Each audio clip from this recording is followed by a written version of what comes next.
Bonjour à vous, Annie Lebrun. Bonjour. La beauté et la laideur ne sont pas neutres avec cette hypothèse de William Morris. Vous êtes d'accord? Si elles ne sont pas neutres, que sont-elles? Partisanes, politiques? Oui, elles sont un peu tout ça. Oui, même si on essaye de nous le faire oublier, mais c'est aussi de ça dont il s'agit. Quelle charge politique peut contenir la beauté et son contraire, la laideur, pour vous, Annie Lebrun? S'il s'agit de la beauté, pas celle qu'on essaye de nous vendre à tout prix, mais de la beauté que chacun peut, peut vivre et dont il peut en être ébloui, eh bien, chaque expression de la beauté, c'est une sorte d'effraction, c'est-à-dire la beauté ouvre un horizon qui permet d'échapper à ce qui est. Et or, justement, tout le problème actuel de ce monde-ci est de nous convaincre qu'il n'y a pas d'alternative, c'est la suite de ce qu'affirmait Thatcher, et qu'il n'y a pas de sortie sinon de participer pleinement à ce monde qui se définit par une forme de marchandisation totale. Alors, guerre et violence, vous ouvrez cet ouvrage, Ce qui n'a pas de prix, chez Stock, sur un constat presque apocalyptique. Voici donc venu le temps où les catastrophes humaines s'ajoutent aux catastrophes naturelles pour abolir tout horizon. Et la première conséquence de ce redoublement catastrophique est que, sous prétexte d'en circonscrire les dégâts réels et symboliques, on s'empêche de regarder au-delà et de voir vers quel gouffre nous avançons de plus en plus sûrement. Un paysage presque abyssal que vous découvrez ici, celui qui nous entoure, cet espace brutalisé, les formes déformées, les sons malmenés jusqu'à modifier insidieusement nos paysages intérieurs. Comment cet enlaidissement du monde affecte-t-il, pour vous, à vos yeux, à vos sens, Annie Lebrun, directement les hommes? Par une sorte de reconfiguration de la sensibilité qui fait que justement, c'est la poursuite de ce que j'avais déjà dénoncé il y a malheureusement longtemps, qui renvoyait à la surproduction d'images, de signes, de marchandises. Il m'a semblé que la situation s'était encore aggravée. Alors, je ne comprenais pas de quoi il s'agit. Et puis, en observant de plus en plus, là, je me suis rendu compte que au lieu d'être dans une civilisation du trop de réalité, de surproduction, maintenant on était dans une civilisation du déchet. C'est-à-dire on arrivait à des sociétés qui ne pouvaient plus du tout gérer les déchets qu'elles produisaient, qui étaient dépassées par les déchets. Donc du coup, il y avait quelque chose qui transformait le monde dans lequel on vivait, et comme malgré les déclarations, rien n'est fait pour que on s'arrête, et au contraire tout continue comme de plus belle, je me suis rendu compte qu'il s'est mis en place quelque chose qui modifie profondément nos sensibilités pour nous faire accepter cette situation tout en ayant l'air de la dénier, et du même coup en instaurant une sorte de cynisme qui tend à être généralisé et à faire en sorte que la société entière accepte cela, pour justement empêcher l'idée qu'il est quand même possible de sortir de ce monde-là. C'est-à-dire qu'il y a eu un temps, pour vous, où le sensible était dans la nature, tout autour de nous, où on n'était pas contaminé par cet environnement? Oui, ça, bon, on voit aussi depuis que... si j'ai utilisé l'expression de guerre à ce propos, c'est bien quand en me référant justement à William Morris dont vous avez parlé, qui, dès les débuts justement de l'industrialisation, a vu que là, quelque chose de très grave se jouait entre la sensibilité et le cours du monde. Et lui, justement, avait essayé de réagir à ça et de faire en sorte que quelque chose d'autre pouvait en sortir. Mais il n'empêche que maintenant, on est dans cette situation-là qui fait que la seule issue qui nous est proposée, c'est la marchandisation de tout. Et quand c'est tout, et c'est ça qui est le plus grave, c'est tout ce qui n'a pas de prix. On essaye maintenant d'investir. Il y a une sorte un essai de colonisation qui est bien avancé de nos paysages intérieurs, parce que c'était quand même là le seul le seul lieu de résistance qu'on pouvait avoir. Exemple pour vous de ce qui n'a pas de prix, ou ce qui n'en avait pas en tout cas jusqu'ici, de ce qui n'était pas ou de ce qui n'est pas marchandable. C'est tout ce qu'il faut. C'est tout ce qui fait que la vie vaut quand même, malgré tout, la Coût peine d'être d'être vécue. Bon, mais effectivement, il y avait quand même jusqu'à présent, dans l'ordre sensible, des territoires qui n'étaient pas marchandisés et que chacun pouvait choisir ce qui le passionnait. Or, tout d'un coup, maintenant, justement, avec cette esthétisation à outrance, cette cosmétisation du monde, il y a tous ces territoires-là sont de plus en plus marchandisés. Et c'est là où se trouve, où je pense qu'il est temps de s'en rendre compte, parce que aussi, et ça aussi c'est très grave, parce que d'un côté, étant donné le tour que prennent les choses, on pourrait dire qu'on se trouve dans une situation analogue à celle qu'avait décrite Étienne de la Boétie avec la servitude volontaire. Là, il me semble qu'on est passé à un stade supérieur, parce que oui, il y a cette servitude volontaire, malheureusement, parce que tout le monde, enfin pratiquement tout le monde accepte cet état de choses, mais d'un autre côté, il y a une servitude involontaire, inconsciente, par laquelle on est manipulé. Et preuve en est la beauté que l'art jusqu'ici véhiculait parfois, est elle aussi récupérée et pervertie aujourd'hui. Cet ouvrage, Ce qui n'a pas de prix, est aussi une critique du monde de l'art contemporain aujourd'hui, marchandisation de l'art, esthétisation de la marchandise. On parle d'ailleurs de marché de l'art. L'art contemporain n'a plus pour ambition, ou n'aurait plus pour ambition, selon vous, de changer la vie, comme le disait Rimbaud à propos du beau. Il a été récupéré par des forces peut-être supérieures, par une volonté concertée, en tout cas, des marchés financiers.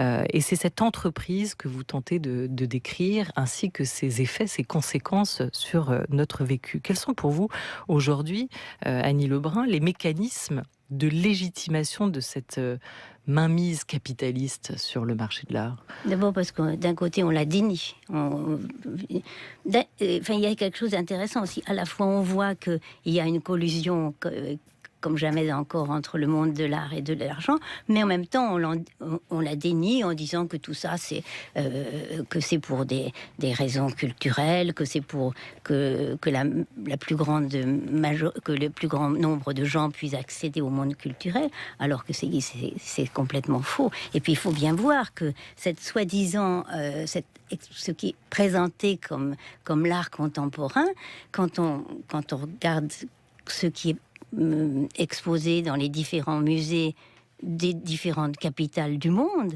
eh bien, c'est les mêmes artistes qui présentent les mêmes œuvres et qui sont sponsorisés par les mêmes puissances financières.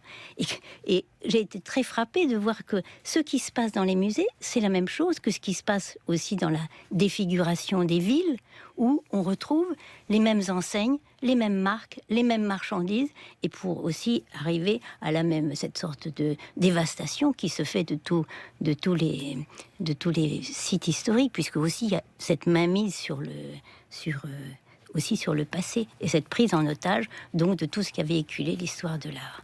Il faut dire aussi que vous détachez, parce qu'on vous comprenne bien, de la critique habituelle sur l'art contemporain, qui ne serait plus de l'art ou qui aurait été dévoyé en tant que tel. Oui. Mais c'est cet arraisonnement, cette prise par la finance que vous dénoncez. Est-ce ce qui aboutit finalement à une création artistique qui perd son essence de singularité? Qu'est-ce qui est perdu là-dedans, dans ce... Est-ce qu'il ne peut pas y avoir quelque chose qui sort? Et par ailleurs, question subsidiaire, puisque les artistes sont censés dire le monde tel qu'il est que ce n'est pas en miroir ce qu'ils renvoient aussi à la société, ces artistes? C'est-à-dire, voilà où nous en sommes. Oui, vous avez tout à fait raison d'insister sur le fait que je ne dénonce pas, je ne suis pas dans les critiques habituelles contre l'art contemporain, etc., soi-disant vous perdrez tout, le sens. Mais d'abord, c'est un certain art contemporain qui est soutenu, mais plus que soutenu, qui est promu par les puissances financières. Et puis, d'un autre côté, il s'agit de voir aussi qu'à travers cette soi-disant art contemporain, on assiste au détournement justement de ce qui avait été, bon, en gros on peut dire toute le sens pris par l'aventure artistique et culturelle au XXe siècle, qui aussi était un effort de libération sous les formes les plus diverses, que là tout d'un coup c'est complètement retourné justement contre le sens que ça avait, et tout, c'est une exploitation en quelque sorte. On assiste à la production artistique maintenant, c'est des produits dérivés de ce qui avait existé au XXe siècle, et en même temps avec cet effet pervers qui, au lieu d'ouvrir l'horizon, ne fait que le fermer, et en particulier par les formes que ça prend, qui sont essentiellement celles du gigantisme, du débordement, et qui fait que le spectateur est amené et plongé dans un état de sidération. Et ça, c'est très important à mon avis, parce que cette sidération qui amène à la substitution de la sensation à la sensibilité, suspend tout jugement critique. Et pourtant, beaucoup de grands artistes, on pourrait parler de Damien Hirst, de Jeff Koons ou encore d'Anish Kapoor, ont le sentiment de créer aujourd'hui en toute liberté. Écoutez justement Anish Kapoor sur le travail de l'artiste.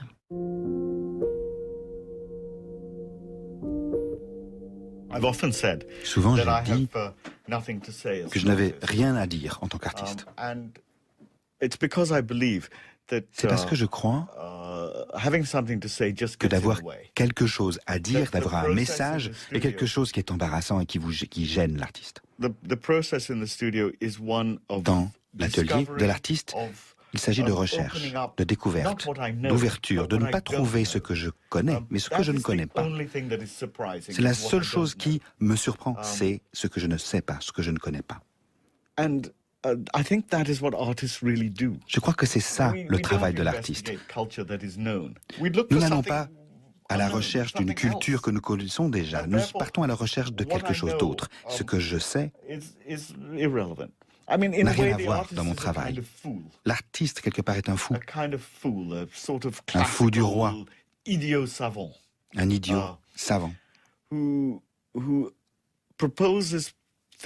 propose des choses qui parfois sont ridicules, mais qui ont une grande signification culture, même qui dépasse l'artiste lui-même quand ça arrive.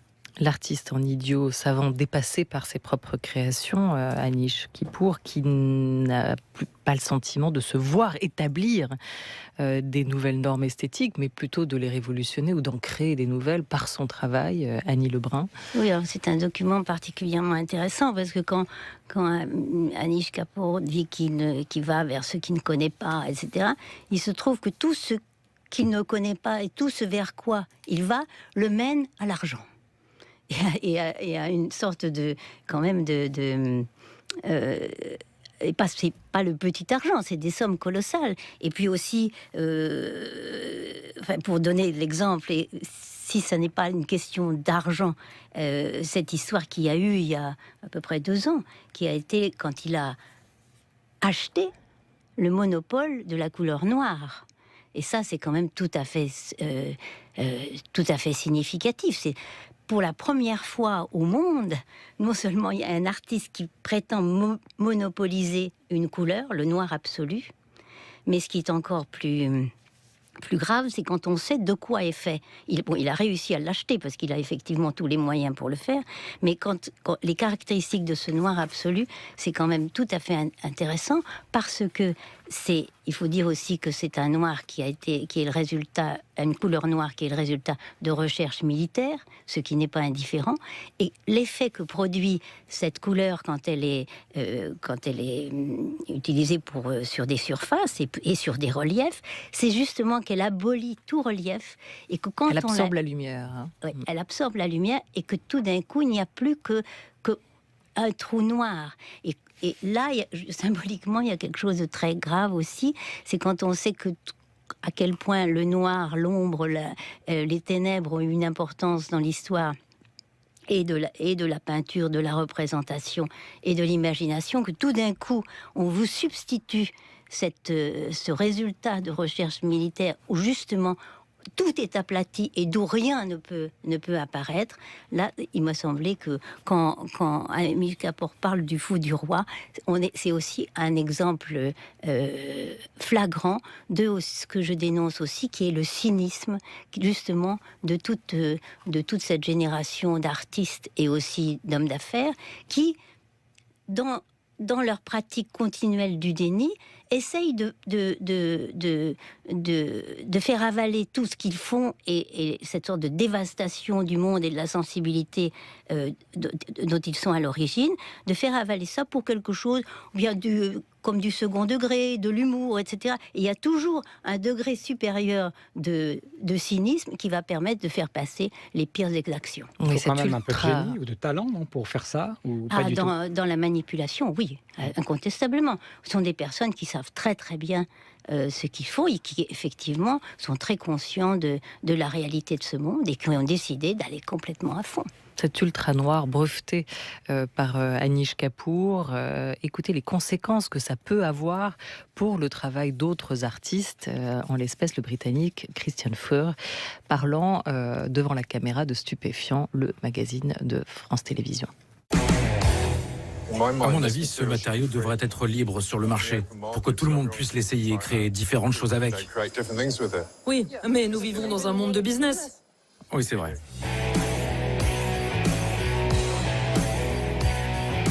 Alors là, c'est votre dernière série Animals, c'est ça? Quelques tableaux de la série, oui. Des chats et des chouettes. Et un chaton. Avec du Vanta Black, évidemment. Ça aurait été encore plus chouette. J'ai contacté le fabricant. Sir et Nanosystems. Oui, c'est ça. Et ils m'ont dit que je ne pourrais pas en obtenir.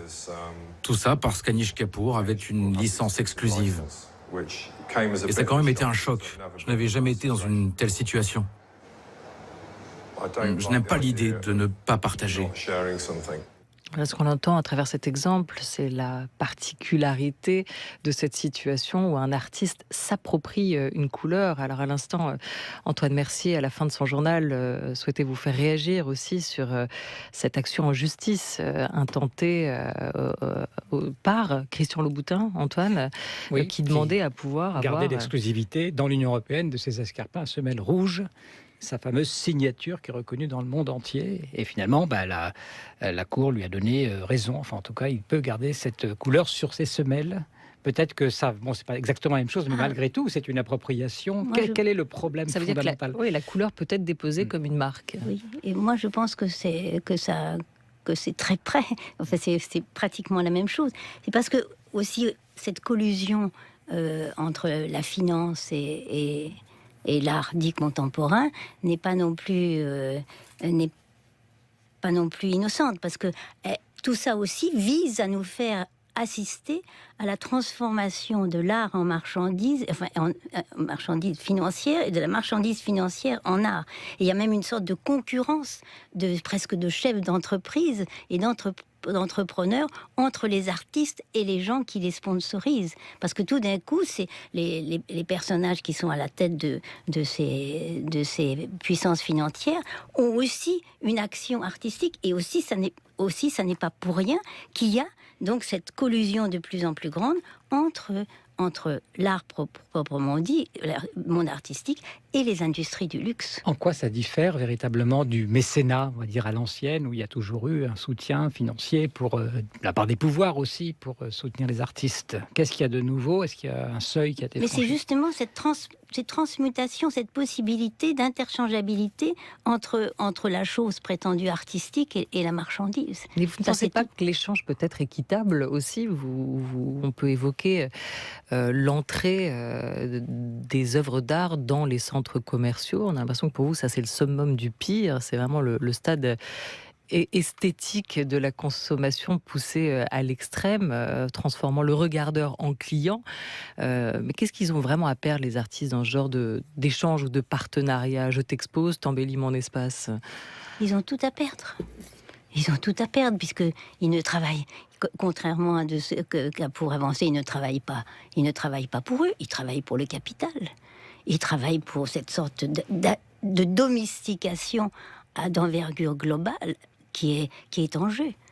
Donc ils ont tout à perdre. Et d'ailleurs, à un moment dans son cynisme, Damien Hirst le dit, c'est une question entre qu'est-ce qui va se perdre, l'art ou l'argent. Et je pense que, il pense que c'est l'argent qui va gagner.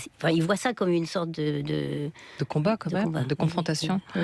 Revenons sur cette manipulation globale. Vous écrivez, de même que le régime soviétique visait à façonner les sensibilités à travers l'art réaliste socialiste, il semble que le néolibéralisme en ait trouvé l'équivalent dans un certain art contemporain dont toute l'énergie passe à instaurer le règne de ce que j'appellerais le réalisme globaliste.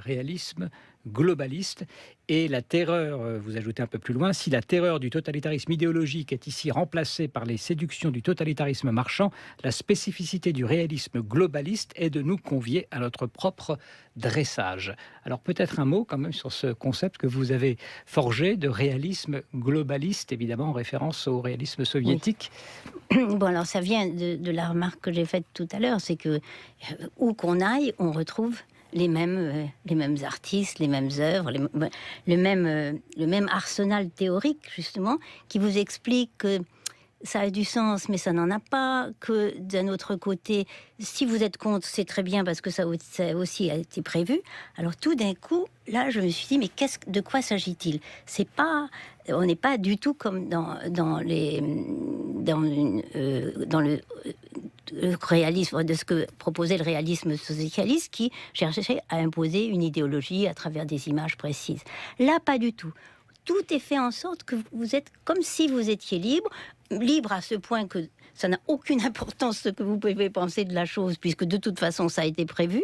Mais d'un autre côté, ce qui m'a paru inquiétant, c'était le fait qu'à travers ça se mettaient en place des processus, des protocoles qui sont dans le fond des incitations à se conduire complètement différemment, c'est-à-dire à être à faire fi de toute sensibilité, parce qu'il y a aussi cette grande entreprise de désensibilisation, justement à travers la sidération que provoquent ces œuvres d'art contemporain, et d'un autre côté, à accepter tout, puisque quoi que vous fassiez, ça n'a aucune importance.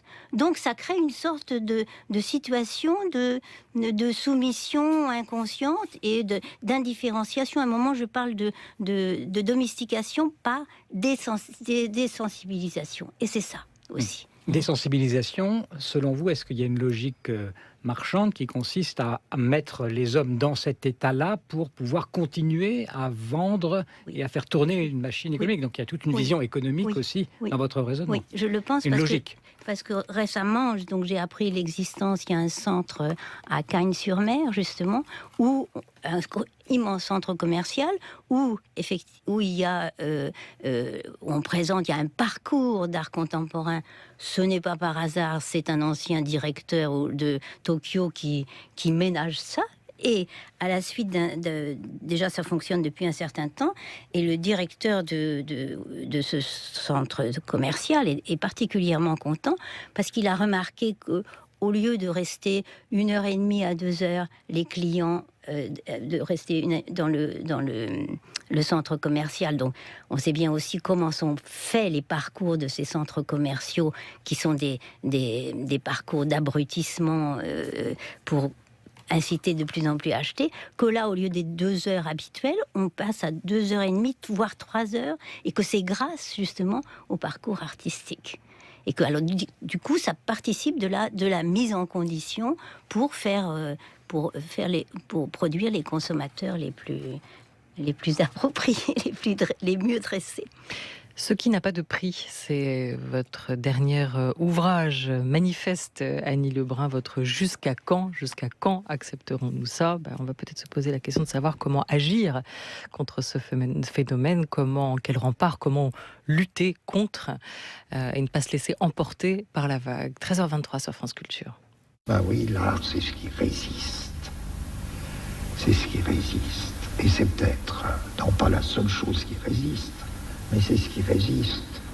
D'où le rapport si étroit entre l'acte de résistance et l'art, et l'œuvre d'art. Tout acte de résistance n'est pas une œuvre d'art, bien que d'une certaine manière elle en soit. France Culture. La Grande Table. Olivia Gesbert.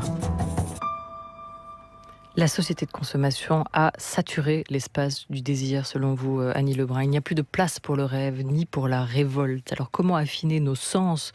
Comment produire de la résistance, comme l'évoquait aussi à l'instant Gilles Deleuze? Est-ce que la poésie, par exemple, reste pour vous, Annie Lebrun, une expérience du sensible qui parvient à se tenir un peu à côté des lois du marché? Oui, la poésie telle qu'elle a existé à travers des êtres. Par exemple, je cite beaucoup Reverdy, Rimbaud, Breton, etc. Mais aussi, il faut bien voir aussi que tout ce qui est l'ordre de la poésie, c'est aussi maintenant l'occasion d'un nouveau marché, d'une nouvelle, puisque aussi, justement, ces territoires-là sont à investir. Vous et là critiquez, aussi, il fut un temps la poésie dans le métro, pardon. Je oui, me souviens et de ça, par exemple, moi, je trouve ça absolument épouvantable, parce que c'est, à un moment, j'avais même appelé ça la poésie d'élevage, quoi. C'est ça. Donc, on vous crée des petits poètes, on en fabrique, hein, tout ça, et il y en a. Et je répète cette phrase que je trouve absolument extraordinaire, que Arthur Cravant, neveu d'Oscar Wilde, qui était poète boxeur et qui est mort très jeune et qui était un personnage des plus fascinants du début du XXe siècle, a écrit en 1912 « Bientôt dans la rue, on ne verra plus que des artistes et on aura toutes les peines du monde à trouver un homme. » Bon, on est dans cette situation-là. Alors, s'il s'agit de résistance, il faut essayer le plus possible d'être un homme. Et il semble que ce soit assez difficile étant donné les conditions qui nous sont faites. Alors comment recevrez-vous la comparaison faite par Thomas Clair, poète que nous recevions récemment, entre poésie et art contemporain? Pour moi, la poésie, c'est l'art contemporain de la littérature, en fait. Il y a une liberté totale. En art contemporain, il y a une liberté absolument totale. On peut faire n'importe quoi. D'ailleurs, l'art contemporain, c'est n'importe quoi, au sens propre du terme. Disons que la poésie, pour moi, ce qui m'intéresse, c'est quand elle va dans cette direction. Non pas quand elle se replie de manière, je dirais, post-malarméenne sur son propre langage, mais au contraire, quand elle vise à la totalité, c'est-à-dire qu'elle peut se trouver, encore une fois, dans un lapsus, dans un message de téléphone portable qu'on entend dans le métro, dans une phrase prononcée par un speaker, dans tout un ensemble de choses. Au fond, elle est dans toute manifestation langagière et même extra-langagière. Voilà, des poèmes, vous en écrivez vous-même, Annie Lebrun, rassemblés notamment dans Honte pour Ombre. C'est l'exemple de tout ce que je dis. C'est ça, c'est de ça dont il s'agit. On voit une sorte d'insensibilisation totale. Et de démocratisation en même temps de la poésie. Ça, c'est le grand... Ça, c'est le grand mot des financiers? Oui, exactement. C'est vrai? Bah, bien sûr. Pourquoi? Parce que c'est la façon, justement, d'investir tout ce qui n'a pas de prix. Alors, comment on lutte contre ça? De façon très, je pense aussi très, très individuelle, en refusant beaucoup de ces conduites domestiquées qui nous entourent de tous les côtés. Mais il me semble que si on prend le temps, une petite distance, ou le temps de la réflexion, mais très court même, parce que aussi tout est fait en sorte que les choses se succèdent les unes aux autres pour qu'elles soient complètement interchangeables. Et on vit quelque chose qui était, il y a quelques années, le slogan des Galeries Lafayette. Il se passe toujours quelque chose aux Galeries Lafayette. Effectivement, il faut qu'il se passe toujours quelque chose. Mais si on prend un tout petit peu de recul, et c'est pour ça que dans les choses qui n'ont pas de prix, j'ai mis l'ennui, j'ai mis la rêverie, j'ai mis tout ce qui fait qu'on est une esquisse de désertion, c'est déjà quelque chose. Et après, ça peut entraîner à d'autres départs. Parce qu'il faut absolument essayer de fuir cette sorte de ce présent sans présence qu'on essaye de nous inculquer. C'est le retour de Victor Hugo. Aller au-delà. Voilà. Extravaguer. Voilà. Parce que aussi, il y a cette chose-là, toujours j'oublie le nom du personnage qui était un élève de Hegel, qui dit « il y a un autre monde, mais il est dans celui-ci ». C'est-à-dire, aussi, quand il faut commencer à regarder, parce que qu'est-ce qui se joue là-dedans, dans tous ces techniques de marchandisation, et aussi bien dans les choses d'art contemporain, c'est qu'il faut briser la tension. Et il faut que l'attention soit captive. Et c'est justement essayer de retrouver, de se réapproprier notre propre attention aux autres, aux choses, à ce qui est autour de nous. Et là, peut-être déjà, quelque chose peut changer. Est-ce que ça progresse ? Est-ce que vous voyez beaucoup de personnes je pense que oui, concernées ? Un peu, oui. Et puis je pense que il y a un certain nombre de jeunes gens, et ça c'est très important, qui prennent des distances avec ce monde-là et qui ne veulent pas de ce qu'on leur propose et qui ne veulent pas de ça.